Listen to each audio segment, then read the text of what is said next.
When you hear that Islam is the religion of submission to God, you have to be careful because you may hear it and think that Islam is the religion of submission to what you think of as God, and Allah just isn't anything like what most people think of as God. If you believe that God is an all-powerful, all-knowing, omnipresent, infinite, perfectly good being, that just isn't the God of Islam. If you read Islam's most trusted sources, Allah sounds more like the genie from Aladdin. He shows up to grant Muhammad's wishes, usually sexual wishes, or he sounds like Loki, the Norse god of trickery and mischief, or he sounds like Satan.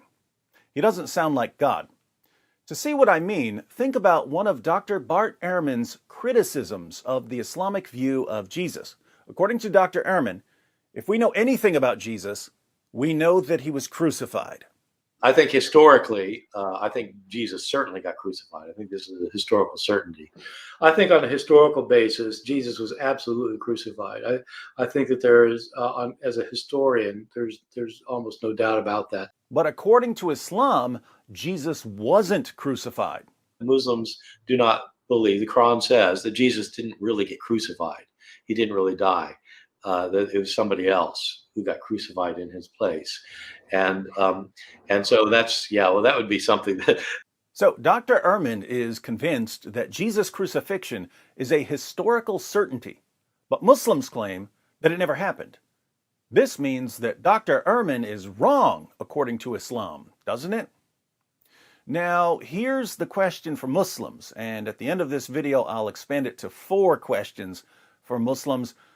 Why is Bart Ehrman so incredibly wrong about something he regards as a historical certainty? Now, I happen to know from long experience that this is when a bunch of Muslims will jump in and say, "But you think he's wrong about stuff too, David. You think he's wrong too." Not the point at all. Everyone disagrees with everyone else about something. Ehrman is an atheist. Obviously, Christians and Muslims are going to disagree with him on all kinds of things. But that's not what I'm talking about here.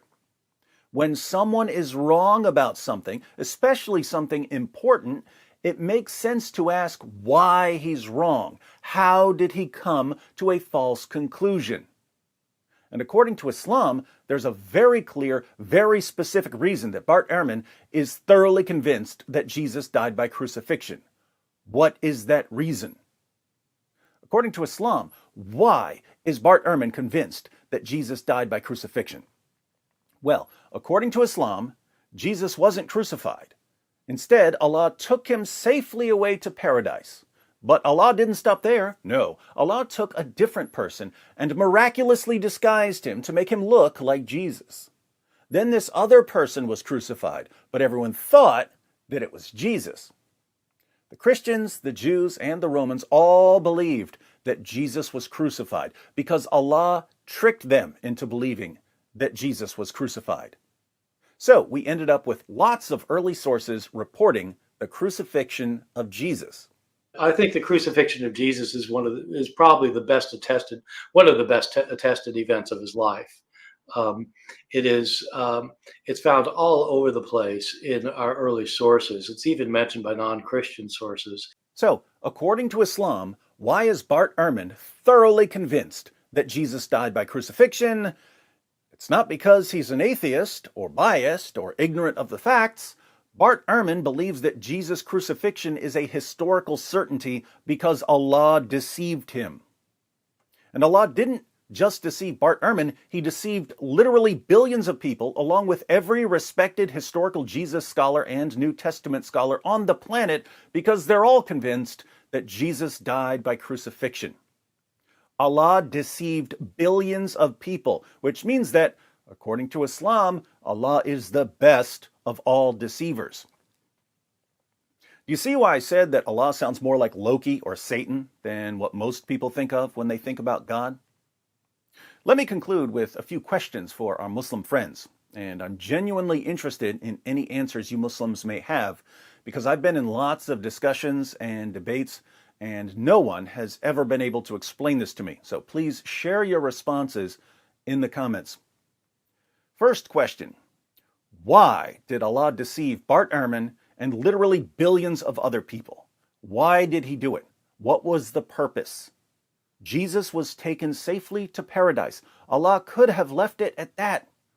Or he could have told everyone that Jesus was taken safely to paradise. Instead, he tricked people into believing that Jesus died by crucifixion. Why? Why deceive so many people?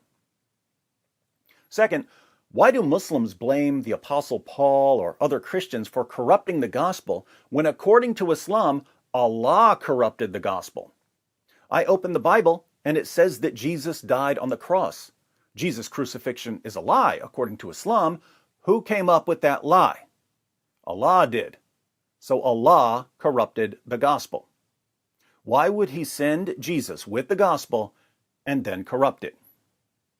Third, if Allah deceived literally billions of people, and there was no real reason to deceive them and to corrupt the gospel, did Allah deceive billions of people and corrupt the gospel for fun? Does Allah simply like deceiving people for no reason?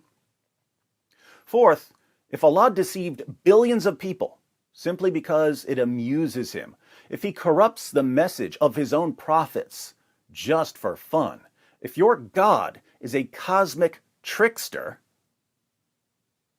how do you know he isn't deceiving you?